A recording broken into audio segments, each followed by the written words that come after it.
လိုက်တို့ရဲ့ဘဝမှာဒီကြုံခဲ့ရတဲ့အတွေ့အကြုံတွေပေါ်မူတည်ပြီးတော့လှိုင်းတော့ပြန်ပြီးတော့စဉ်းစားကြည့်လို့ရတယ်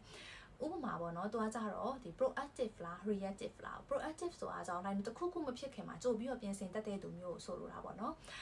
reactive ကကြတော့ဒီအရာဖြစ်လာတဲ့အချိန်ကျတော့မှသူကပြန်လဲတုံ့ပြန်တတ်တဲ့သူမျိုးကြိုပြီးစဉ်းစားထားဒီအရာဒီလိုဖြစ်တော့မှသူကတုံ့ပြန်တတ်တဲ့သူမျိုး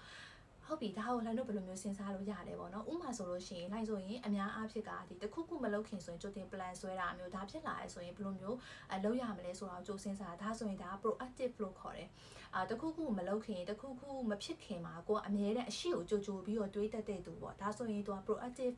အဲမှာပါတယ် reactive ကကြတော့အဲ့လိုမဟုတ်တော့မီးစင်ကြီးကတတ်တယ်ထားရပါတော့လှိုင်းတို့ပဲဟာလေးနဲ့ဥမာပြရမလဲဆိုရင်ခရီးသွားတာတငယ်ချင်းတွေနဲ့ခရီးသွားလို့ရှိရင်တတိထားကြည့်ခရီးသွားတဲ့အခါမှာလူတွေကတယောက်နဲ့တယောက်မတူဘူးပေါ့နော်တချို့တွေကကြတော့ခရီးမသွားခင်တည်းကဘယ်နှစ်နာရီထွက်မယ်ဘယ်ချိန်ကျရင်ဘယ်ကိုရောက်ရင်ဘယ်နှစ်နာရီကျရင်လှိုင်းတို့ဘယ်ကိုသွားမယ်ပြီးရင်တော့ဘယ်နေ့မှာဘာစားပြီးသွားတော့မှဘယ်ချိန်ကျရင်ဘယ်လိုပြန်မလဲတခါတည်းသူကအကုန်ဆွဲထားပြီးတာဒီလိုလူကကြတော့သူက proactive လို့ခေါ်တယ်ကြိုတင်ဒီစီမံကိန်းဆွဲတတ်တဲ့သူမျိုးပေါ့reactive ကကြတော့အဲ့လိုမဟုတ်လားငါတို့ခရီးသွားကြမယ်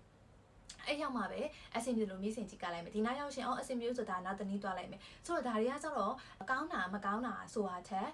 ဒီတယောက်နဲ့တယောက်ဒီအုံနောက်ကဒီအကြောင်းအရာတစ်ခုကိုယ့်ရဲ့ဒီပြဿနာတစ်ခုအမြင်နဲ့အမြင်တွေမတူဘူးဆိုတာကိုအဓိကပြောချင်တာအဲ့တော့ကိုကဘယ်လိုလူမျိုးလဲဆိုတာကိုဒီ proactive လား reactive လားကိုတွေးကြည့်လို့ရတယ်အလုပ်တစ်ခုခုလုပ်တာဖြစ်ဖြစ်ဒီလိုခရီးတွေပေါ့နော်တစ်ခုခုစီစဉ်ရတော့မယ်ဆိုရင်